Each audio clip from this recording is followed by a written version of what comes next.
এখানে যেটা আছে গ্রুপ বাই, হোমের এখানে যেটা ওই সেম সেম জিনিস। এরপরে যেটা আছে use first row as a header. আমরা অনেক সময় ডাটাটা যখন ইনপুট করি তখন অনেক সময় এরকম হতে পারে যে সেলস পারসন, জিওগ্রাফি, এই ডাটাগুলো আছে না, হেডারগুলো আছে না, কলাম হেডার, এগুলো অনেক সময় ফার্স্ট রোতে চলে আসে। এখানে এখানে দেখা যাবে এই হেডারগুলো চলে আসছে অনেক সময়। তখন আমরা কি করব, এই ফার্স্ট রোটাকে আমরা ওয়ার্ক অ্যাজ এ হেডার হিসেবে কাজ করাবো, কারণ আমার তো এটা তো কলাম হেডার। এরপরে যেটা আছে ট্রান্সপোজ। ট্রান্সপোজ এক্সেলে আমরা ট্রান্সপোজ দেখছি, মনে আছে কি ট্রান্সপোজ? ওই রো থেকে কলামে নেওয়া, হ্যাঁ কলাম হ্যাঁ, থেকে ওই রোতে নেওয়া। জিনিসটাই, ওইটাই। সাপোজ আমি এটা ট্রান্সপোজ করতে চাই, ট্রান্সপোজে ক্লিক করব, এই যে এভাবে আসবে, ঠিক আছে।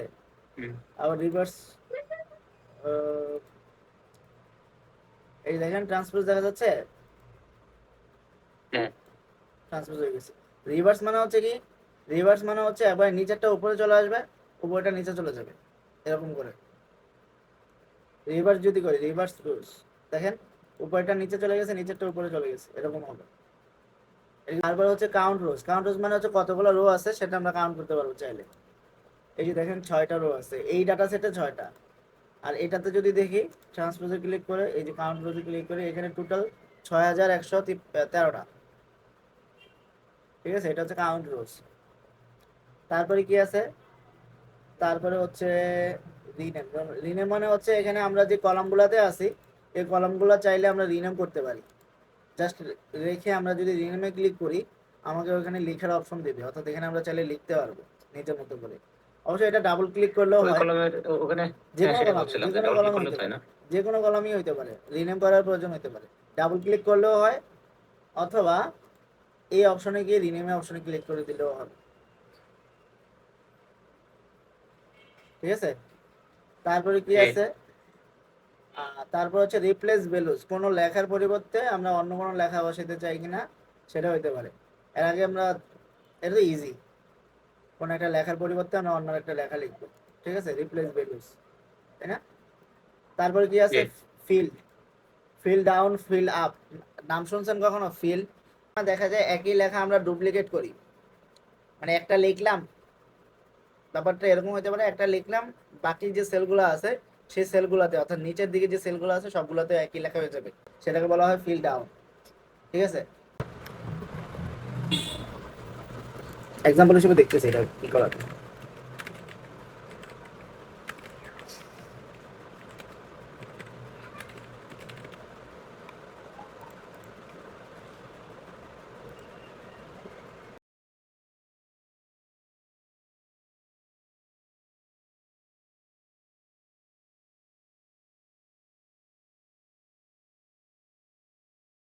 নিচেরটা কিন্তু অটোমেটিক্যালি সে নিয়ে নিছে এখান থেকে, আমি যখন ফিল ডাউন করছি। আর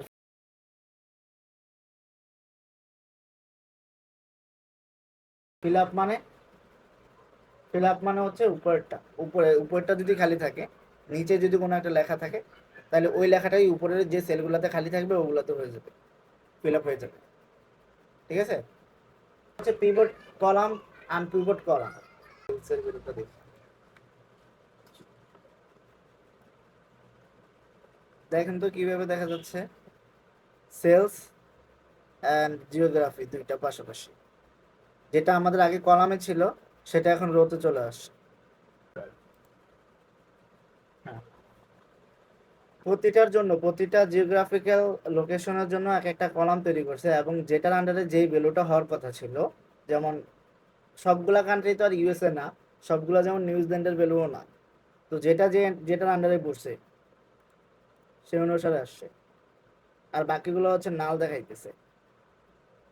এটা হচ্ছে পিভট কলাম, যেটা বলতেছে আর কি। প্রতিটার জন্য এক একটা কলাম তৈরি করছে, এবং যে ভ্যালুটা, যেটা যেমন ইউএসএ যতগুলা শুধু ওইগুলা শো করতেছে এই কলামে, নিউজিল্যান্ডের গুলা নিউজিল্যান্ডের জায়গায়।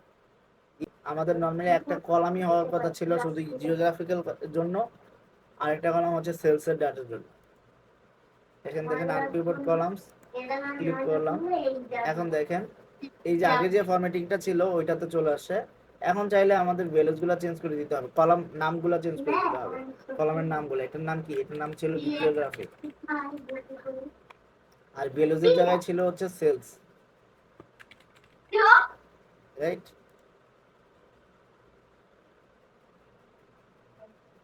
তারপরে মুভ টু কি? মুভ টু হচ্ছে কোনো কলাম যদি লেফটে রাইটে মুভ করাইতে চাই, সাপোজ এই কলামটা আমার আরেকটু লেফটে দরকার, সরি করলাম, আমি এটাতে ক্লিক করে ট্রান্সফর্মে ক্লিক করলে এখানে মুভ টু লেখা আছে, মুভ টু লেফটে ক্লিক করলে লেফটে যাবে, রাইটে ক্লিক করলে রাইটে যাবে, ঠিক আছে? তারপরে কি আছে? Split column. স্প্লিট কলাম নিয়ে এর আগেও আমরা কথা বলছি। স্প্লিট মানে হচ্ছে ভাগ করে দেওয়া। আমরা ম্যাক্সিমাম টাইম কোন একটা ডিলিমিটারের উপর বেস করে কলামগুলো ভাগ করি, রাইট? ডিলিমিটার মানে হচ্ছে বিভিন্ন ধরনের সাইন সিম্বল হইতে পারে, যেমন একটা রেট, আমরা তো এর আগেও কথা বলছিলাম, ঠিক আছে? ওগুলাই। আর ফরম্যাটিং হচ্ছে এই ডাটাগুলো আমরা নরমালি হচ্ছে এক্সেলে যখন করছি এই ধরনের কেজের সাথে কিন্তু পরিচিত, রাইট? এই যে লোয়ার কেস মানে কি? লোয়ার কেস মানে স্মল লেটার হবে সবগুলো, আপার কেস দিলে সব ক্যাপিটাল লেটার হবে, ক্যাপিটালাইজ ইচ ওয়ার্ড দিলে প্রতিটা ওয়ার্ডের প্রথম যে লেটারটা থাকবে সেটা ক্যাপিটাল লেটার হবে। কথা বোঝা যাচ্ছে?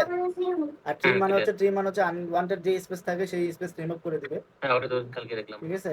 তারপর অ্যাড প্রিফিক্স, অ্যাড সাফিক্স, এটা নাম শুনছেন? ওটা কি ইনভার্টেড কমা অ্যাড করে এগুলা? না না, অ্যাড প্রিফিক্স অ্যাড সাফিক্স মানে হচ্ছে আমরা এই টেক্সটের আগে কোন একটা জেনারেল টেক্সট চাইলে বসাই দিতে পারবো। সাপোজ এই টেক্সটের আগে আমি একটা জেনারেল টেক্সট বসাইতে চাইতেছি, সেটা হচ্ছে প্রিফিক্স হিসেবে আমি হচ্ছে জিও দিব, জিও। এটা হচ্ছে প্রিফিক্স হিসেবে থাকবে। প্রিফিক্স মানে হচ্ছে পূর্বে থাকবে স্বাভাবিকভাবেই। আচ্ছা, একটা স্পেসও থাকা দরকার ছিল।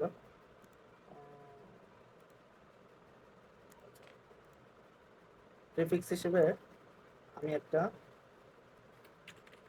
জিও আন্ডারস্কোর দিয়ে দিলাম। এখন দেখেন, এই যে দেখেন প্রিফিক্স হিসেবে চলে আসছে, দেখা যাচ্ছে কি প্রিফিক্স? কিভাবে ওটা হ্যাঁ, সাবজেক্ট দিলে লাস্টে সবগুলোর তাই জন্য তো? চলে আসে। সেম ভাবে আমরা চাইলে লাস্টেও সাফিক্স অ্যাড করতে পারি, মানে লাস্টে আসবে। এটা হচ্ছে লেখার শেষে কোন একটা লেখা যদি এরকম দিতে চাই তাহলে সেটা করা যায়। এই যে দেখেন প্রিফিক্স যেরকম আগে আসতেছে, সাফিক্স হচ্ছে পরে আসবে, লেখার পরে পরে আসবে, হ্যাঁ ঠিক আছে? ধরেন কোন একটা কলামে যে এজ নিয়ে কাজ করতেছি, এজ আছে, তো এজের আগে আমি চাইলে এজ লিখে দিতে পারি, যেটা বলা হয়। এটা হচ্ছে এরপরে যেটা আছে, অনেক সময় আমরা দেখা যায় যে কি করি, এক্সট্রাক্ট করি কোন একটা লেখা, ফার্স্ট ক্যারেক্টার, লাস্ট ক্যারেক্টার, কোন একটা রেঞ্জের ভ্যালু হইতে পারে, হ্যাঁ, এখান থেকে তৈরি করতে পারি। যেমন লেন্থ যদি জানতে চাই, যদি এই কলামের লেন্থ মানে এই কলামের মধ্যে কি লেখাটা আছে সেই লেখাটার লেন্থটা কতটুকু, হ্যাঁ, সেটা চলে আসবে। আর ট্রান্সফর্মে যেহেতু আসি, আমার শুধু এইটার মধ্যেই দেখাবে। আমি একটু খেয়াল করি যে এখানে কিভাবে, এই যে লেন্থে যখন আমি ক্লিক করব, দেখেন প্রতিটা কলামে কতটুকু লেখা ছিল ওইটার লেন্থটা কিন্তু এখানে দেখাচ্ছে।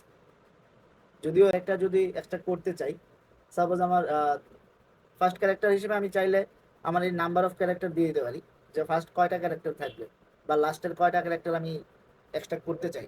পাশের ওই জিও জিও কেটে দিতে হবে না? জিও দিলে তো সবগুলাই জিও, এখানে এটার ক্ষেত্রে আমি লাস্টেরটা দিতে পারি, লাস্ট ক্যারেক্টার দিয়ে আহ, দুইটা দিতে পারি বা তিনটা দিতে পারি, হ্যাঁ, দুইটা দিলাম, তাহলে ওইটাই কিন্তু এক্সট্রাক্ট হবে। জাস্ট এক্সাম্পল হিসেবে বললাম। আচ্ছা। দেখা যাচ্ছে কি ওই টেক্সটার হুম। কিন্তু লাস্ট দুইটা ক্যারেক্টার এক্সট্রাক্ট মানে হয়েছে। আমার যতগুলো মানে এটা আপনার ওয়ার্ডটা 10টা ক্যাপিটালের মানে 10টা লেটার হোক আর 3টা হ্যাঁ, লেটার যত হোক, লেটারই হোক না পিছন কেন, থেকে 2টা কাটবে, ওইটার উপর বেস করে জাস্ট লাস্টে যে দুইটা ক্যারেক্টার আছে, লেটার ওই আছে, দুটা থাকবে। সেই দুইটাই থাকবে, বাকিগুলো থাকবে না, আচ্ছা। ঠিক আছে? হুম। তারপরে এখানে আরো অন্যান্য ফ্যাক্টর থাকতে পারে।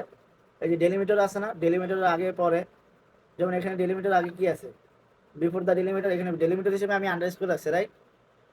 হুম। আবার রেঞ্জের মধ্যেও হইতে পারে, মানে মাঝখানের কোন একটা ভ্যালু যদি চাই, সাপোজ আমি তিনটা লেটারের পরে কোন লেখাটা আছে সেটা আসবে, কথার কথা, হ্যাঁ, শুধু সেটাই থাকবে। বা চারটা লেটারের পরে কতটুকু রাখতে চাই, স্টার্টিং দ্য ইন্ডেক্স,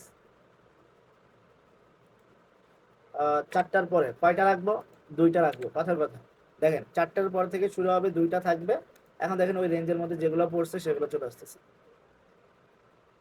তার মানে ওই যে শুধু মানে প্রথম চারটাকে সে জিও এলিমিনেট করে জিও ফেলছে, প্রথম চারটা ক্যারেক্টার এলিমিনেট করার পরে পরে যে দুইটা ক্যারেক্টার আছে সেই দুইটা ক্যারেক্টার কিন্তু ওই এখানে দুটো আছে। আসতেছে, বুঝতে পারছেন? বুঝতে পারছি। এগুলো হলো এক্সট্রাক্ট। হ্যাঁ, এটা হচ্ছে রেঞ্জের মাধ্যমে এক্সট্রাক্ট করতেছি হচ্ছে এখানে বিভিন্ন ক্রাইটেরিয়া আছে, লেন্থ আছে, first character, last character, range আছে, text, text before the delimiter, text after the delimiter, সেভাবে আবার বিটুইন দ্য ডেলিমিটার থাকতে পারে। ডেলিমিটার তো বুঝছেন যে ইন্ডিকেটর, সেটা কমা হইতে পারে, ক্লোন হইতে পারে, অ্যাট দ্য সাইন হইতে পারে, বা অন্য কোনো সিম্বল হইতে পারে, রাইট? এরপরে মার্জ কলাম যেটা আছে, মার্জ মানে কি? মার্জ মানে হচ্ছে একত্রিত করা, যেটা আমাদের এর আগেও করছিলাম, যে অনেক সময় দেখা যায় একাধিক কলামকে মিলে আমরা একটা কলাম তৈরি করতে পারি চাইলে, সেটা হইতে পারে। সাপোজ এই দুইটা কলাম মিলে আমি একটা নতুন করে কলাম তৈরি করতে চাই। ও আচ্ছা, যেহেতু ট্রান্সফর্মে আছে আমার, এইখানে একটার মধ্যেই তৈরি হবে। মার্জ কলামে ক্লিক করলাম, মার্জের কলামের নাম দিতে পারি যে সেলস পারসন অ্যান্ড প্রোডাক্ট। হ্যাঁ, কলামের নাম কি হইলো? Sales person and product. Okay, এটা হচ্ছে নতুন কলাম, নতুন কলাম না মানে এক্সিস্টিং কলাম, এই দুইটা কম্বাইন করে একটা কলাম তৈরি হবে। এই যে দেখেন তৈরি হয়েছে কি, বুঝা যাচ্ছে? জি। তো এটার মাঝখানে কোনো স্পেস বা কিছু নাই? স্পেস তো নাই। আচ্ছা দাঁড়ান দেখি স্পেস দেওয়া যায় কিনা। মার্জ কলামে ক্লিক করলাম, সেপারেটর হিসেবে কি থাকবে? স্পেস দিতে পারি, আর হ্যাঁ স্পেস দেওয়া যাবে। আর সেলস পারসন অ্যান্ড প্রোডাক্ট, এই দেখেন একটা স্পেস তৈরি হয়েছে, ঠিক আছে? আমরা চাইলে অন্য কিছু হ্যাঁ। দিতে পারি, বা এমন কোনো একটা জিনিস দেয় যেটা দিয়ে আমি ইজিলি বুঝতে পারবো। যেমন আমি একটা কমা দিয়ে দিই, যেহেতু এখানে কোনো কমার জিনিস নাই, এখন মনে হয় বুঝতে সুবিধা হবে। পরে আমি চাইলে ওইটাকে আবার বেস করে আমি কিন্তু স্প্লিট কলাম করতে পারবো, ঠিক আছে? জি। এখানে দেখেন কমা দিয়ে দিলাম একটা, এই যে দেখেন একটা কলাম কমা আছে, রাইট? কমা হুম। আছে না? কমা কি দেখা যাচ্ছে? আচ্ছা। আচ্ছা, হ্যাঁ, দেখা যাচ্ছে। এখন চাইলে এটার উপর বেস করে কিন্তু আমরা চাইলে আবার স্প্লিট কলামটা করতে পারি। স্প্লিট কলামের এখানে ডেলিমিটার হিসেবে আমরা কি রাখবো? কমা রাখবো। ওকে করে দিব। দেখেন একটা দুইটা কলাম তৈরি হয়েছে। এখন আমরা চাইলে রিনেম করে দিতে পারি, এটার নাম হচ্ছে সেলস পারসন, রাইট? আর ওই এটা ওই কমাটা থেকে সেপারেট হয়ে যাচ্ছে, তাই না? হ্যাঁ, কমার কারণেই সেপারেটরটা হয়েছে। আর এটা হচ্ছে প্রোডাক্টস। হুম হুম, ঠিক আছে। আমরা মোটামুটি ইন ডেপথ থেকেই যাচ্ছি, আই মিন কোনো কিছু বাদ থাকতেছে না আসলে, মানে এগুলা কোন সময় কোনটা কাজে লাগবে বলা যাচ্ছে না। তারপর হচ্ছে এটা হচ্ছে ভ্যালুর উপর বেস করে নিউমেরিক্যাল যে ডাটাগুলো আছে সেটা সামারি চাইলে আপনি তৈরি করে ফেলতে পারবেন। আচ্ছা, এটা টেক্সট বেস হিসেবে নিছে, এটাকে আমরা নাম্বার হিসেবে নিলাম, ডেসিমেল পয়েন্ট। এখন কাইন্ড অফ এটা কাজ করবে, মানে এটা কিন্তু টেক্সট হিসেবে নিয়ে নিছিল, আমরা চেঞ্জ করতে পারবো চাইলে। এই যে দেখেন টেক্সট হিসেবে নিয়েছিল কি এটা, মানে এই অটো ভ্যালুটাকে নাকি? ভ্যালুটাকে টেক্সট হিসেবে নিছে, এখন এটা তো চেঞ্জ করতে হবে। ডাটা টাইপ যেটাকে আমরা বলি, ডাটা টাইপ বলতে পারি। এই যে ওটা এটা, বলছি, মানে ভ্যালু হিসেবে নিবে কারণ কি? এটা যে ওই যে আমরা ট্রান্সফর্ম কিছু কাজ করছিলাম মনে হয় এখানে, আচ্ছা। এখানে মনে হয় কিছু কাজ করছিলাম না, ওই যে পিভট আনপিভট এই ধরনের কিছু একটা করছিলাম এখানে, এই ডাটাগুলো দিয়ে দিতে। হুম হুম। এই কারণে ওইটা অটোমেটিক্যালি চেঞ্জ করে ফেলছে। এখন কখনো যদি এরকম হয় ডাটা টাইপ চেঞ্জ, তখন সেটা চেঞ্জ করতে হবে। আচ্ছা, হ্যাঁ, এখানে হচ্ছে কি নিউমেরিক্যাল ডাটার উপর বেস করে আমরা চাইলে কিছু ডেসক্রিপটিভ স্ট্যাটিস্টিক্স করতে পারি। ডেসক্রিপটিভ স্ট্যাটিস্টিক্স কি বুঝছেন? ওই যে অ্যাভারেজ বের করা, সাম বের করা, তারপর মিনিমাম ম্যাক্সিমাম বের করা, এগুলোকে বলা হয় ডেসক্রিপটিভ স্ট্যাটিস্টিক্স। মানে সামারি বের করতে পারবো চাইলে, ঠিক আছে? এই যে দেখেন মিনিমাম ম্যাক্সিমাম সাম অ্যাভারেজ কাউন্ট, কাউন্ট ভ্যালুজ, যদিও কাউন্ট ভ্যালুজ এটার সাথে মিলবে না কারণ এটা তো নিউমেরিক ডাটা। তারপরে সাম তো বুঝতে, সাম মানে কি? যোগ করা। এখানে স্ট্যান্ডার্ড যেগুলো আছে এগুলা কি হিসেবে কাজ করতে পারে? আচ্ছা, এখানে এক্সাম্পল হিসেবে দেখাই আমরা। এখানে দেখেন বক্স আছে, রাইট? বক্স আছে কিন্তু কস্টের কোনো কলাম নাই। আচ্ছা, আমরা কিন্তু চাইলে ওই দিন একটা দেখছিলাম, আমরা চাইলে মার্জ করতে পারি, রাইট? মনে আছে কি? মার্জ। হ্যাঁ, এই যে এখানে কস্ট, প্রোডাক্টের সাথে প্রোডাক্টের একটা ছিল না, লিঙ্ক আপ ছিল না, আমরা সেটা করে আমরা কিন্তু চাইলে একটা মার্জ করে ফেলতে পারি না? মনে নাই?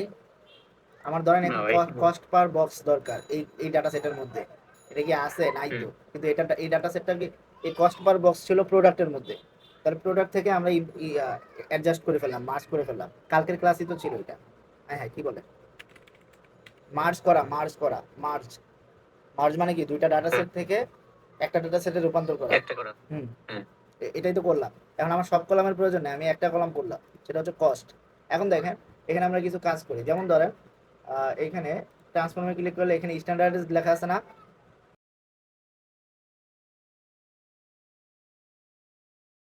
এখানে মোস্ট প্রবাবলি এমন কোনো ভ্যালু দিয়ে হইতে পারে যেটা আমি দিয়ে দিলে ওইটা সবগুলোর সাথে মাল্টিপ্লিকেশন হয়ে যাবে। মাল্টিপ্লাই করতে হলে আমাদের নিউ মিটার দিয়ে আসতে হবে, তাই না? আচ্ছা যদি নিউ কলাম ক্লিক করে দেখি তো,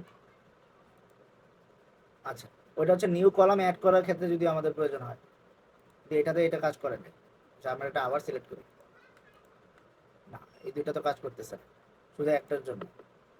আচ্ছা এটা এখানে মাল্টিপ্লাই মানে হচ্ছে যদি আমরা কোন একটা ভ্যালু দ্বারা সবগুলা ভ্যালু গুণ করতে চাই, সাপোজ আমি 2 দিয়ে গুণ করতে চাই, হ্যাঁ তাহলে এই 2 দিয়ে দেওয়া মানে হচ্ছে সবগুলা ভ্যালুর সাথে 2 দিয়ে গুণ হবে। দেখেন যতগুলো ভ্যালু ছিল, ওখানে কি কলাম এই যে নাম্বার টাইপ করা যায় না, না? ভ্যালুগুলা, এই যে ভ্যালুগুলো আছে না, মানে কোন একটা হুম। ফিক্সড ভ্যালু, কোন একটা ফিক্সড ভ্যালু দিয়ে আমরা গুণ করলাম, এরকম একটা বুঝছি, আমি জিনিস। ভাবছিলাম যে কলামটা করে বসাই দিলে হয়তো কলামে সব ডাটা না নিবে। ওইরকম কিছু না, এখানে হচ্ছে নির্দিষ্ট কোন একটা ভ্যালু সেটার সাথে যোগ হবে, গুণ হবে, সাবট্রাক্ট হইতে পারে, বিয়োগ হইতে পারে, ডিভাইড হইতে পারে। হ্যাঁ সাপোজ 2 দিয়ে ভাগ করলাম, তাইলে কত আসতে পারে সেই ভ্যালুটা ওখানে দেখা যাবে। তারপরে মডিউলো মানে হচ্ছে মেশ প্রবাবলি ওই যে বাকশেষ থাকে না, বাকশেষ নাম শুনছেন না, হুম, হুম। রিমাইন্ডার, হ্যাঁ, ওই জিনিসটা। যে ধরেন এখানে আমি ক্লিক করলাম, এখানে আমি 3 দিয়ে ভাগ করি, 3 দিয়ে ভাগ করলে সবগুলো ভ্যালু দেখা যাবে কোনো না কোনো বাকশেষ থেকে যাবে, ওই যে বাকশেষটাই এখানে দেখাচ্ছে, 1 2 3 যাই হইতে পারে, যে কোনো ভ্যালু হইতে পারে যদিও। মানে আমি 3 দিয়ে ভাগ করলাম, ভাগ করার পরে রিমাইন্ডার, এটা আমি ক্যান্সেল দিলাম। আর আরেকটা জিনিস আছে সেটা হচ্ছে কি পার্সেন্টেজ এবং পার্সেন্টেজ অফ। হ্যাঁ ধরেন হুম। এই সেলসের 10% হচ্ছে আহ, ই কি বলতে পারি, কস্ট বলতে পারি, রাইট? সরি কস্ট না, ডিসকাউন্ট সরি বলা যায়। 10% না, ই হতে পারে, ডিসকাউন্ট হতে পারে অথবা ট্যাক্স হতে পারে, রাইট? এন্ড ওই হ্যাঁ, ভ্যালুটা কত, সেই ভ্যালুগুলা চলে আসবে যদি আমরা পার্সেন্টেজ দিই, যদি পার্সেন্টেজ দিয়ে আমি কত পার্সেন্ট দেখতে চাই, 10%, কথার কথা, এই ভ্যালুগুলা 10% করে চলে আসবে, দেখেন 10% করে আসতেছে, রাইট? আর এটার নাম দিয়ে দিলাম কস্ট, কস্ট না সরি কি জানি বলতেছিলাম, ডিসকাউন্ট অথবা ট্যাক্স। হ্যাঁ এরকম হইতে পারে। আর এটা অ্যাড কলাম হইতেছে না কেন জানেন, কারণ আমরা তো এক্সিস্টিং কলামে কাজগুলো করতেছি, ট্রান্সফর্ম মানে হচ্ছে যে কলামে আছে ওই কলামেই পরিবর্তনটা হবে, আর নিউ কলাম অ্যাড কলাম মানে হচ্ছে নতুন একটা কলাম অ্যাড হবে, ঠিক আছে? হ্যাঁ। আচ্ছা ঠিক আছে, এরপরে হচ্ছে কি আমরা যদি সাইন্টিফিকে যাই, ওই যে অ্যাবসলিউট ভ্যালু, পাওয়ার, এগুলোতে নাম শুনছেন মনে হয়, পাওয়ার মানে স্কোয়ার, কিউব, তারপর আরো অন্যান্য ভ্যালু থাকলে সেগুলা। অ্যাবসলিউট ভ্যালু মানে হচ্ছে নেগেটিভ থাকলে পজিটিভ করে ফেলবে, অ্যাবসলিউট মানে কি পজিটিভ মান। নেগেটিভ থাকলেও সেটা কিন্তু পজিটিভই দেখাবে। স্কোয়ার রুট নাম শুনছেন না, এক্সপোনেনশিয়াল, হুম। তারপর লগারিদম, ফ্যাক্টরিয়াল, ওইভাবে চলে আসবে। লগারিদমের বেস কত 10, ন্যাচারাল হচ্ছে ই, তাই না? ম্যাথমেটিক্যাল যে হুম। টার্মগুলো যেহেতু আসতেছে বলে বলে দিলাম আর কি। তবে ম্যাক্সিমাম টাইম দেখা যাবে আমাদের স্কোয়ার রুটটা প্রয়োজন হয়, পাওয়ার ভ্যালু প্রয়োজন হয়। পাওয়ার মানে হচ্ছে যে ভ্যালুটাই আছে সেটাকে স্কোয়ার করতে পারি, কিউব করতে পারি ওইভাবে। পাওয়ার মানে উপরের ভ্যালু, রাইট, অ্যাবভ দা টেক্সট, যেটা আমরা বলি এ স্কোয়ার বলি, এ কিউব বলি, তারপর এ টু দি পাওয়ার 4 বলি, ব্যাপারটা এরকম না, এরকম বলি, জি, জি। এটাকে বলা হয় পাওয়ার, ঠিক আছে? অনেক সময় এরকম হতে পারে পাওয়ারের প্রয়োজন হয় বিভিন্ন সময় ক্যালকুলেশনের ক্ষেত্রে। রাউন্ড ডাউন, রাউন্ড আপ মানে কি উপরের ভ্যালুটাকে নিবে, যেমন ধরেন 4.88 আছে বা 433.8 আছে, রাইট? রাউন্ড আপ মানে কি তাহলে 434 চলে আসবে, রাইট? প্রথমটা কথা বলতেছি, হুম। দেখা যাচ্ছে? জি, জি। রাউন্ড আপ মানে হচ্ছে উপরের ভ্যালুটাকে নিবে, আর রাউন্ড ডাউন মানে হচ্ছে নিচের ভ্যালুটা, অর্থাৎ দশমিকের পরে যে ভ্যালুটাই থাকুক না কেন ওইটার আমার কনসিডারেশন না।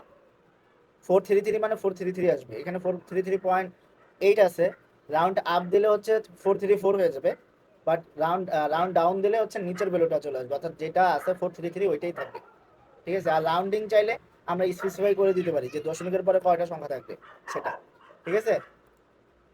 জি। তারপরে ইনফরমেশনের এখানে আমরা কি এটা বের করতে পারবো চাইলে এটা কি ইভেন না অড, বা নাকি এটা কি পজিটিভ নাকি নেগেটিভ। হ্যালো, বুঝতেছেন? জি। হ্যাঁ, তিনটা জিনিস, একটা হচ্ছে ইভেন না অড, বিজোড় নাকি জোড় সংখ্যা, নাকি এটা কি পজিটিভ নাকি নেগেটিভ। পজিটিভ নেগেটিভ হলে প্লাস সাইন মাইনাস সাইন আসবে, +1 -1 এভাবে ওই ঘুরে যে আসবে। ঠিক আছে? বক্সের করে একটা করেন তো, হ্যাঁ, ডট বক্সের করে। আচ্ছা কোনো কি নেগেটিভ ভ্যালু আছে? নেগেটিভ না, আচ্ছা এইটা ইভেন না দেখি, অড এটা দেখা যায়। ইনফরমেশন এখানে দেখি, অড ইভেন তো দেখতে পারি চাইলে। ইভেন মানে হচ্ছে কি, এইখানে অড ইভেনের কথা বলতেছিলাম, আমরা যেটা দিছি এই ইনফরমেশন, এখানে ইভেন কথা, ইজ ইট ইভেন, যদি ইভেন হয়, যেটা ইভেন হবে, ইভেন মানে কি জোড়, যেটা ইভেন সেটার ক্ষেত্রে ট্রু আসবে, আদারওয়াইজ কি ফলস আসবে। দেখেন, দেখা যাচ্ছে? হুম হুম। মানে আমি কোশ্চেনটা এটা কি করতেছি, তাহলে এটা কি জোড় সংখ্যা ওই না কলামটা বিজোড় তো সংখ্যা। চলে গেল? হ্যাঁ চলে যাবে, যেহেতু আমরা ট্রান্সফর্মে ক্লিক করতেছি, আই মিন ট্রান্সফর্ম মানে হচ্ছে এক্সিস্টিং কলামের মধ্যেই আমরা চেঞ্জেসটা করতেছি, সমস্যা নাই, দেখতেছি কেন। আর নতুন কলাম হলে অ্যাড কলামে ক্লিক করে করতে হবে, ঠিক আছে? তো ম্যাক্সিমাম টাইম আমরা হচ্ছে অ্যাড কলাম করেই করি, কারণ হচ্ছে কি এক্সিস্টেন্সটা যদি চেঞ্জ হয়ে যায় তাহলে তো প্রবলেম, এই জন্য পাশাপাশি রাখবো আমরা চাইলে। নতুন করে কলাম অ্যাড করব, ভুল হইলে ওটা ডিলিট করে দিব, আবার নতুন করে তৈরি করব। এটা কিন্তু ট্রায়াল অ্যান্ড এররের মতো হইতে পারে, ঠিক আছে? জি। এখন দেখেন আমরা এই যে এটা আমরা ক্রস সাইন করে দিলাম, আমার আগের অবস্থায় ফিরে আসলাম। এখানে কিন্তু কন্ট্রোল জেড নাই, এখানে হচ্ছে অ্যাপ্লাইড যে স্টেপগুলো আছে স্টেপ থেকে আমাদের রিমুভ করে ফেলতে পারি। হ্যাঁ, এটা তো ওই সময় বলছিলাম। হুম। আচ্ছা এবার যদি আমি আবার বলি যে ইনফরমেশন থেকে এটা কি অড ভ্যালু, অডের ক্ষেত্রে কি বিজোড়গুলা ট্রু দেখাবে, আর ওই তো একই, হ্যাঁ, একই, উল্টাটা। হুম। হ্যাঁ উল্টাটা হচ্ছে, আর পজিটিভ নেগেটিভ হইতে পারে। আর বক্স তো নেগেটিভ কোনো ভ্যালু হইতে পারে না কখনো, যদিও প্রফিটের ক্ষেত্রে হইতে পারে নেগেটিভ, বাট এমন কোনো ভ্যালু তো বক্স তো আর নেগেটিভ হইতে পারে না, হুম। কিন্তু প্রফিট নেগেটিভ হইতে পারে। কস্ট যদি বেশি হয়ে যায় তখন সেলস ভ্যালু থেকে প্রফিটের ভ্যালুটা, আই মিন কস্টের ভ্যালুটা যদি বেশি হয়ে যায় তখন তো নেগেটিভ ভ্যালু হইতে পারে, রাইট? হুম। তো সেক্ষেত্রে আমার এটা আসলে এখানে কার্যকরী হচ্ছে না, এই যে সাইন যেটা, সাইনটা আমি দিতে পারি চাইলে, তো দেখেই যায়, এই যে দেখেন প্লাস সবগুলাই কিন্তু 1 দেখাবে, আর যদি নেগেটিভ থাকতো তাহলে হচ্ছে -1 দেখাবে। ঠিক আছে, বুঝছেন ব্যাপারটা? হ্যাঁ। এরপরে কি আছে, এরপর হচ্ছে ডেট নিয়ে কাহিনী। দেখেন ডেটে অনেকগুলো জিনিস আছে এখানে দেখা যাবে, আমরা অনেক সময় দেখা যাবে যে ডেট অনলি, আমরা কি নর্মালি ডেট অনলি রাখি, এইজ আছে, এইজ দেখা যাচ্ছে, এইজ হ্যাঁ। ধরেন এটা হচ্ছে 2023 সালের, এখন এটার সাথে আমি যদি আজকের দিনের একটা কম্পারিজন করি, এটা কাইন্ড অফ টুডের সাথে কম্পারিজনটা হয়ে গেছে নাও, দেখা যাচ্ছে কি এই যে দেখেন আজকের দিনের সাথে ওই ডেটের কত ডিস্টেন্সটা কেমন হতে পারে। এটা হচ্ছে 23 সালের কোন মাসে, ফেব্রুয়ারি মাসের 6 তারিখ, রাইট? ব্যাপারটা এরকম। এই যে দেখেন ডেটটা দেখা যাচ্ছে কি, হ্যাঁ।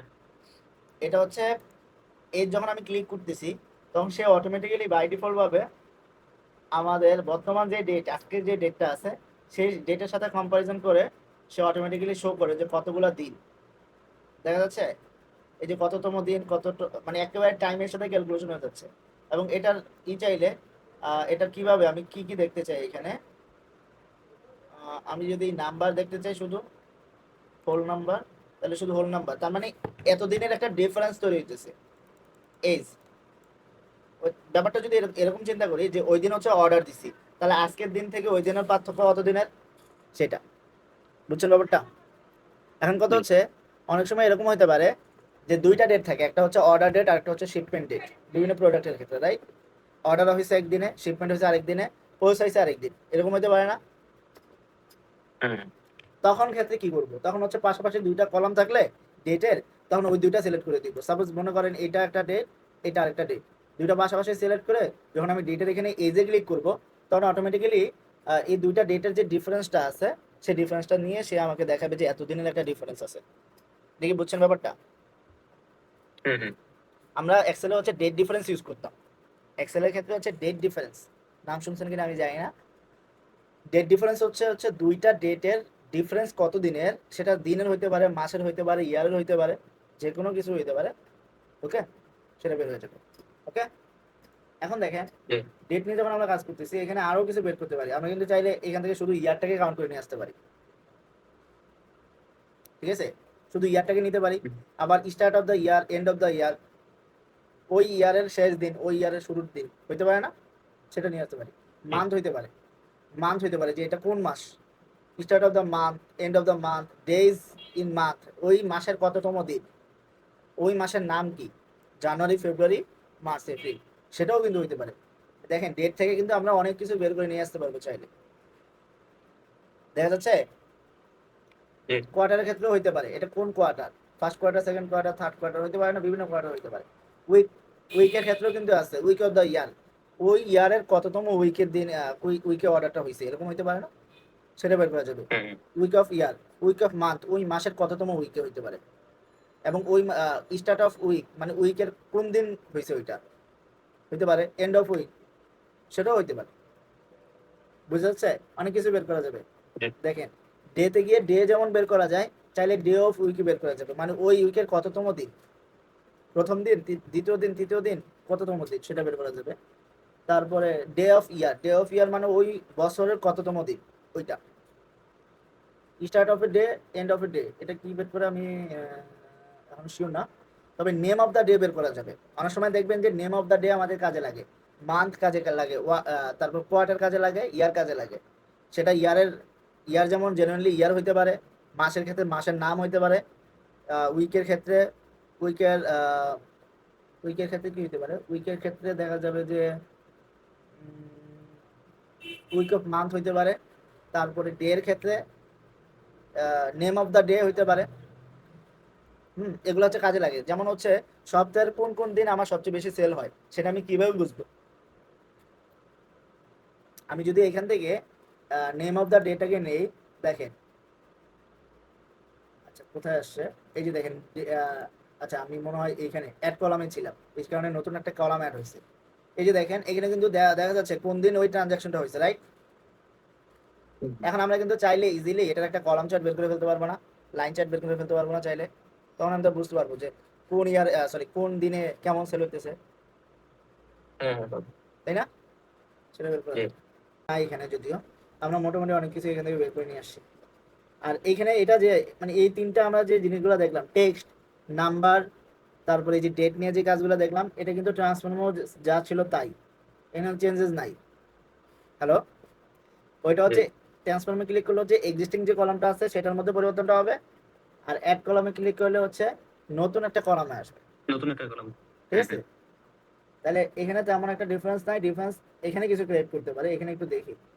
এটার পরে ক্লাসে দেখবো না, পরের ক্লাসে আমাদের মোটামুটি তাহলে তিনটা ক্লাসে আমাদের পাওয়ার কোয়েরি মোটামুটি হয়ে যাবে, মানে আই মিন আর না, নেক্সট ক্লাসেই পাওয়ার কোয়েরি শেষ হয়ে যাবে, বুঝতে ওকে পেরেছি? ওকে তাহলে নেক্সট ক্লাসে আমরা হচ্ছে পাওয়ার কোয়েরির আর যা যা থাকবে সেগুলো নিয়ে দেখবো না, আর তেমন কিছু লাগবে না, ঠিক আছে?